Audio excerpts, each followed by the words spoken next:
Police department, police department. Hello, yes, this is 37-year-old Jimmy Allen. Cut to a quiet Michigan street at dusk. Sirens begin to swell in the distance. 18 minutes earlier, Jimmy placed that 911 call. He said he had just discovered his wife, Amy Allen, in the basement.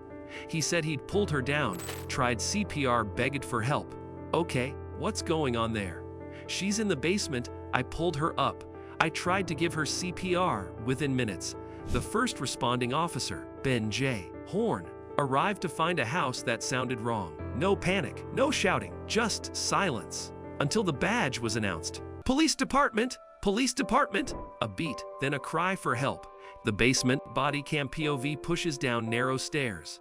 Jimmy is crouched over Amy's motionless body. Oh, Officer Har, how long's she been down? Do you have any idea? JMY, it can't be more than about 20 minutes. Amy appears to have no major trauma, only a faint mark near her jugular. At 8:57 p.m., more officers and EMTs flood the basement. They take over compressions. In the tight space, bodies move like clockwork around Amy as Jimmy tears off his shirt, sobbing, collapsing, then quickly composes himself to watch. It's whiplash, breakdown, composure, breakdown, composure.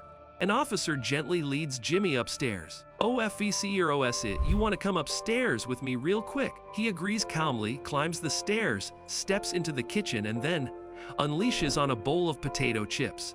A strange, performative burst of rage that leaves the room in crumbs. In the basement, EMTs fight. On the main floor, officers try to make sense of a story with missing pages. Jimmy's version. Officer, did she make any statements at all?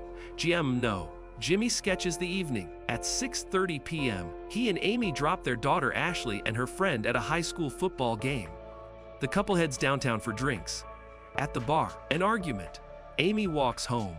Jimmy drives. He says they argued again at home. He says he left her alone to cool off, climbed upstairs, and put on Ace Ventura. Later, when it was time to pick up Ashley, he went to check on Amy. He claims she was already down in the basement when he found her. GIMEOS. I was irritated and I didn't hear anything, so I went back down to check on her. OFICR, does Amy have a history of anything like this? GIMY, nothing. Ever. It's hard to reconcile a woman with no history suddenly spiraling to the worst. Even Jimmy says he can't believe it. I'm hoping I wake up, he tells officers. And then, a spark downstairs. EMTOS, she's fighting. They've found a faint pulse. Amy is alive. The camera finds Jimmy. Relief doesn't cross his face. Instead, frustration. Officers clock the reaction. A red flag flutters. He changes shirts. Calls Ashley calm, concise, no details. Then calls his parents, sobs. But the officer watching notes something odd. No tears, no moisture at all. Amy is rushed to a hospital 2 minutes away. The house falls quiet. For the first time, officers really look at the basement. The ceiling is low, around 7 feet. Amy is 5'6". It's a small detail, but tonight it lodges in an officer's mind like a splinter. The next morning, Officer Horn returns with a partner. Jimmy tells the day's story like a routine breakfast as a family, school drop-off, work, a midday nap, picking up Ashley and her friend dinner, football game drop-off. Then the bar's Embers Bar and Grill, then JR's hometown grill and pub. Security footage will confirm it later. The fight, Jimmy says, began when he floated moving back south. Amy wasn't having it. She texted, went cold, brushed off his dreams with, I hope that works out for you. He took it as rejection of their future. By the time they left JR's, she'd had enough. She chose to walk home. Cameras capture Amy heading toward the house at 7:58 p.m. Jimmy says she grabbed an extension cord and went downstairs. He checked at 8:05, more arguing, and retreated. At 8:40, he came back down before leaving to pick up Ashley and claims he found her hanging. He says he pulled her down. He says he tried to save her. He says he never saw this coming. OFICR, money trouble, depression, anything. GMY, no, this is the pinnacle. Best job I've ever had. We're healthy. We rock climb 3 times a week. We cook. We garden. With Jimmy's consent, officers search the house. Every room, every drawer. The basement again, with a curious cat named Louie padding after them. They seize Amy's phone and computers. Outside, Ashley is shaken. The officer asks about fights, fear, volatility. She says no, everything seemed normal when she left. Her mom, she says, was introverted, but steady.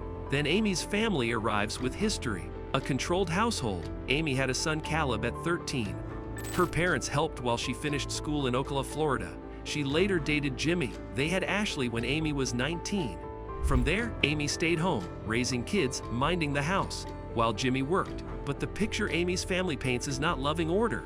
It's control, monitoring social media, policing food, tight reins on money, rules for everything, consequences that went too far. When Caleb was 17, he left to live with grandparents.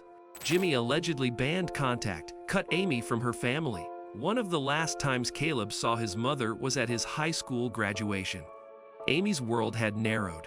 It's a compelling backdrop for suspicion, but suspicion is not proof. Detectives still need motive and mechanics. 3 days after the 911 call, the call nobody wanted comes in. Amy has died.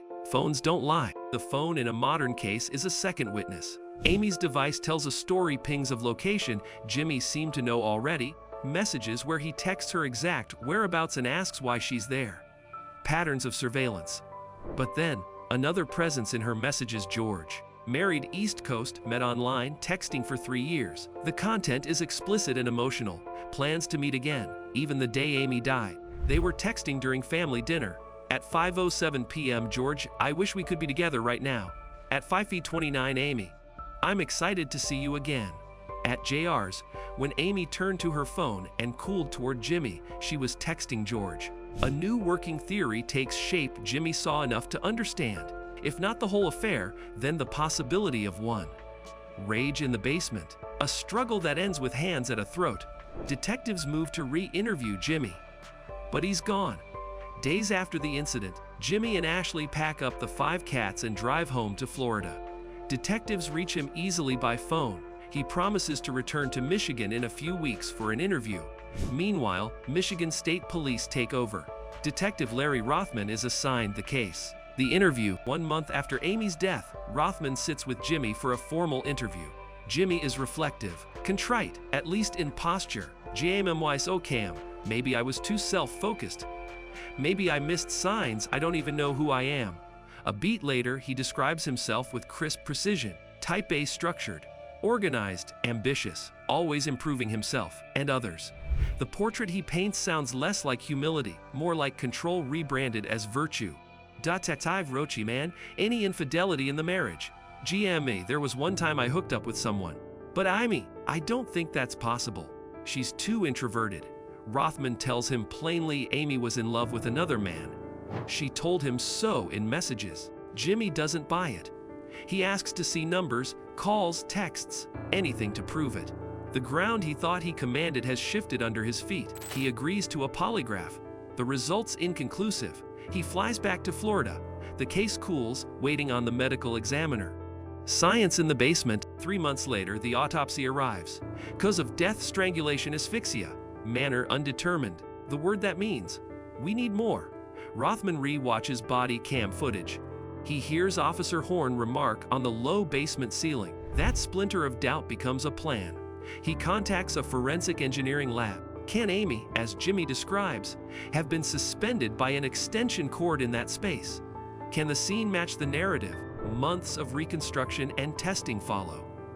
The conclusion: under those exact conditions, a woman of Amy's size would have made contact with the ground. A second forensic pathologist reviews the engineering data and aligns with homicide. On October 16, 2020, Jimmy Allen is charged with open murder, a Michigan charge that lets a jury choose the degree, from involuntary manslaughter to first-degree murder. By then, Jimmy has a new fiancée in Florida. Their wedding is 5 days away when he's arrested and extradited. In intake, he's told to contact investigators if he has questions. He replies with something cryptic. GIMY, this is how you sleep at night.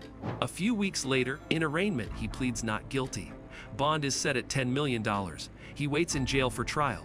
The trial, September 2021, 3 years after Amy died, a jury takes its seats. Prosecutor Angie Borders promises the evidence will point to guilt. Defense attorney Daniel Guerin calls the state's case speculation. He says nothing adds up. If Jimmy murdered Amy, why call police so quickly? and starts showing them evidence of this hang. At 8:52 p.m., he points to Jimmy's phone searches matching his story Jim Carrey films and Showtime shows he claimed to watch. Then Caleb takes the stand. "Kilby, I pushed him once when I was younger. I stopped. Then I was choked from behind on the floor. I was gasping for air." A chilling echo, a history of hands at a throat. First responders and neighbors testify that Jimmy's emotional swings felt theatrical. On body cam, he breaks down, then snaps back to perfect composure to answer questions. The jury sees what the officers saw: tears without wetness. Officer Horn testifies that Amy lacked the typical injuries he expects to see in a true hanging. A hospital staffer who treated Amy flags the same red light. No visible injuries consistent with suspension. Then George steps into the light. "Prosecutor, did you know someone named Amy on the internet?" "Gerg, yes. We talked about life and some sexual content. He met Amy twice in person. The second time at a hotel, the day she died. Their messages were loving and forward-looking. I love you. I want more of you. I'm ready to spend time with you in person. End of October. I'm in." The state's narrative tightens. A controlled spouse, an affair discovered or suspected, a confrontation in a low-ceilinged basement, strangulation staged as hanging, and a call to 911 when the story is in place. Dr. Elizabeth Buck walks the jury through the extension cord experiment. Could such a cord hold 140 pounds in those conditions? The labs answer no. Their expert, Dr. Francisco J. Diaz, points to minimal bleeding in the strap muscles, lack of petechiae, and absence of defensive wounds. To him, homicide is not supported. Defense, the state speculates. No marks on Jimmy. In a fight for life, you claw, you scratch, you leave something. They call the affair a fantasy. 3 years, 1 short meet-up for coffee, 1 partial encounter in a hotel. Not a new life, but a parallel one: isolation, drinking, guilt, escapism. They argue that Fuse, not Jimmy, led to a tragic self-inflicted death. The jury retires. 6 hours later, they return. "Sealer, do you find the defendant guilty of the lesser offense of second-degree murder?" "Guilty." Jimmy wanders, dazed, when the verdict lands. On October 21, 2021, he is sentenced to 20 to 45 years in the Michigan Department of Corrections.